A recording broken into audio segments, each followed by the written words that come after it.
No probable cause exists to file any charge against Officer Wilson. We do have work to do here. America isn't everything that it could be. When I see the protests in Ferguson, I feel the pain of the citizens. They feel as if their voice doesn't matter. Whenever these incidents happen, Eric Garner in New York City and certainly Michael Brown in Ferguson, Missouri, those incidents impact our ability to police in every community in this nation. I think it takes people back to those feelings of mistrust. It definitely had me reflect on what happened in Cincinnati and how we felt.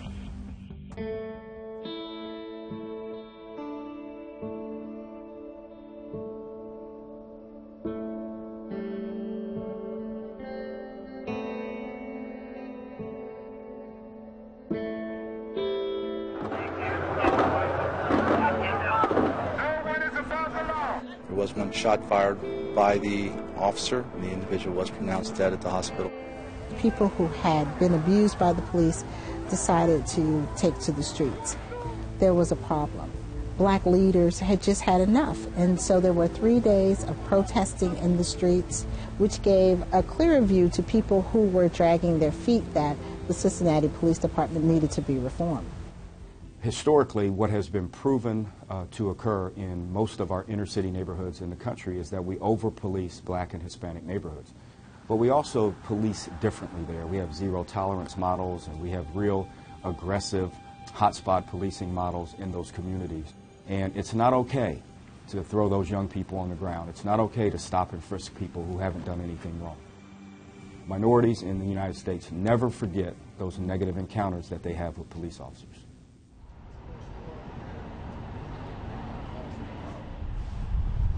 I'm in my 29th year here in the city of Cincinnati. There was really no candy coating what was happening in the city of Cincinnati and how divided our city was. Community had been asking for the Justice Department to come in and take a look at the police department's policies and procedures.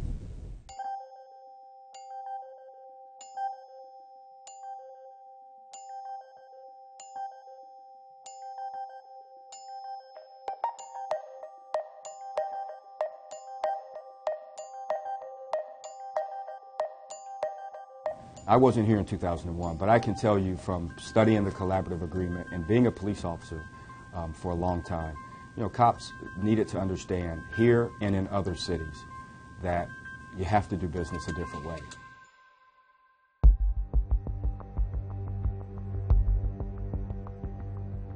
The role of the monitor is to come in and to oversee police reform, such as how the police department used force, how it trained its officers, how it disciplined its officers.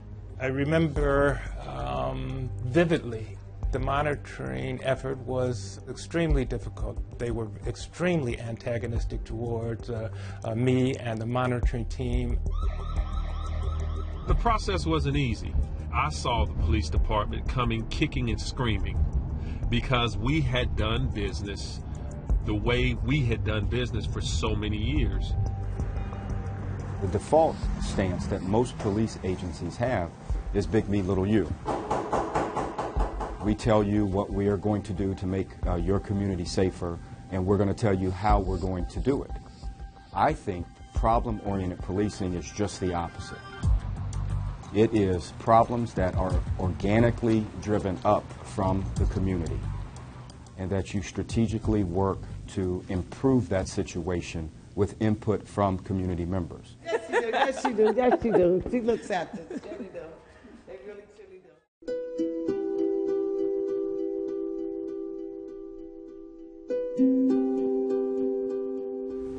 Our Citizens Complaint Authority gives us the opportunity to do our own investigation. Citizens feel as if they have issues, they have a place to go. An independent body that's not part of the city will take their complaint and investigate it.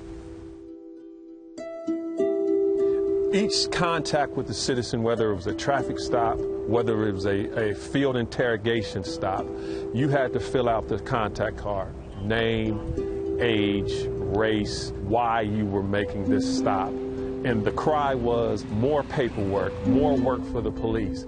But in the end, that work through that time period helped assist us to get us to where we are now. Complaints started going down.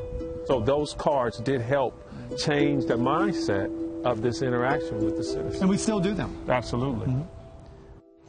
341. 341, copy. I'm a member of the Quality of Life Enhancement Team unit. This is a lot different than running a beat because I'm able to focus on my target area for my entire shift. I'm not getting dispatched onto different radio runs. We interact with these kids for 3 months at a time, and we get to know them by name. When stuff happens to them, it bothers us. But it also gives the community a chance to really trust the police and see us as individuals and people rather than just a police officer that's responding, then going off to the next run. Do you need some help? Yeah, I could. She's right here. This one? Yeah, she just had surgery and I just came from the hospital. You all right? No, she's going in and out. She's laughing. She's loopy. 3rd floor? You got her? Yeah, I just hit her first. She got her wisdom tooth pulled.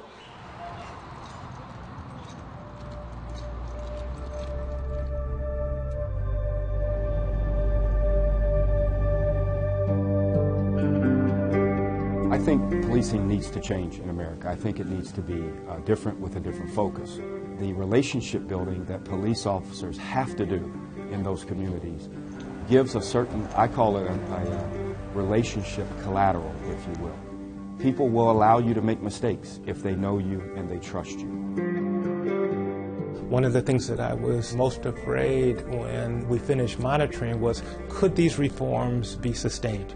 Well, now we're really 6 years out, and from everything I can tell, there continues to be good interaction, good communication.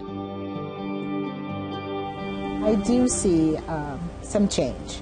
We're not utopia yet for African Americans in the police department. We're not there yet. But I'm glad that we started in 2001. I'm glad of where we are today. I look forward to going to the Missouris and the Clevelands and New York and talking with everyday people who care so that everyone is treated fairly, that everyone has an opportunity to fair and unbiased policing.